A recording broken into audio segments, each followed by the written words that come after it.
Always an exciting walk to the mailbox in my small town to see if the Game Informer had shown up for the month. But games journalism is super important, and I think this is obviously one of the pillars and OGs that pioneered the format.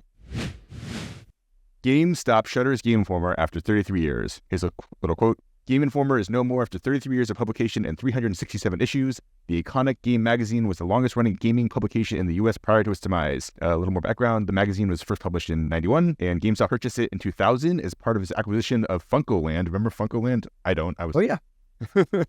But apparently GameStop purchased Funkoland in 2000. And then in this is an interesting little fact. In 2012, Game Informer was the third largest magazine in the U.S. by readership. It's way bigger than I realized. That's pretty shocker. Yeah. I had no idea. Isn't that crazy? They've been in GameStop for a long time. GameStop is a quintessential meme stock. It's had quite a roller coaster, printed a lot of money. But in March this year, they've really started batting down the hatches, well, to the extent that any meme stock does, and performing some layoffs. Safe to say this is associated with their cost-cutting measures, because I can't imagine this thing is spending off much cash. Warren, any thoughts on your favorite dead magazine?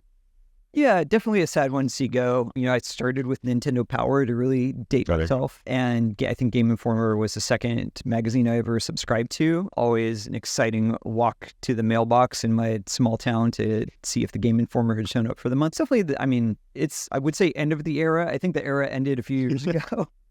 To be honest, I didn't know the Game Informer was still in print, if I'm being completely honest. But games journalism is super important, and I think this is obviously one of the pillars and OGs that pioneered the format. It's just evolving in life support in some traditional ways. My other thought here is GameStop is such a chameleon. How is GameStop still surviving? I have some on the streets insights because when I went to see Deadpool and Wolverine last weekend, we got there early and we're like, there's a GameStop. We haven't been inside GameStop for a few years. Let's go explore. It's totally different now. So they acquired ThinkGeek some years back. They are now selling graded trading cards, Magic the Gathering and baseball cards and Pokemon cards. And it's a lot more almost like a toy store now. There's still games, but they're kind of pushed back against the wall and it's a much larger percentage of the floor space. It's just sort of this chameleon husk of a business that has marginally and evolvingly slightly worse business models that they're catching up with while the meme power keeps it funded. I don't know. GameStop is going to be an interesting case study in history when we look back on this era.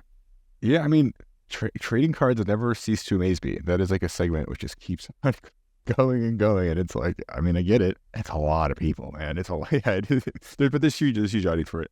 Yeah, interesting. I think one thing to sort of, I remember going to GameStop. As long as we're reminiscing, I remember going to GameStop was my favorite thing to do as a child. And I imagine that all the obscure geek toys are probably what's floating it. I imagine console sales have got to be a piece of it too. They're going to need a new console. Picturing 13-year-old Xander with crazy hair and an icy and sticky hands coming in and playing Tekken and just hogging the console in GameStop. And spilling ices all over. Go. And getting the employees really annoyed.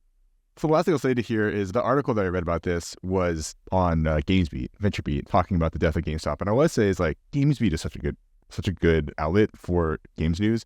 There was something interesting about the circle of life there. We're reading about the death of the last cycle on the good new cycle. So anyway, that's it. That's the episode. Is that the show? That's the show.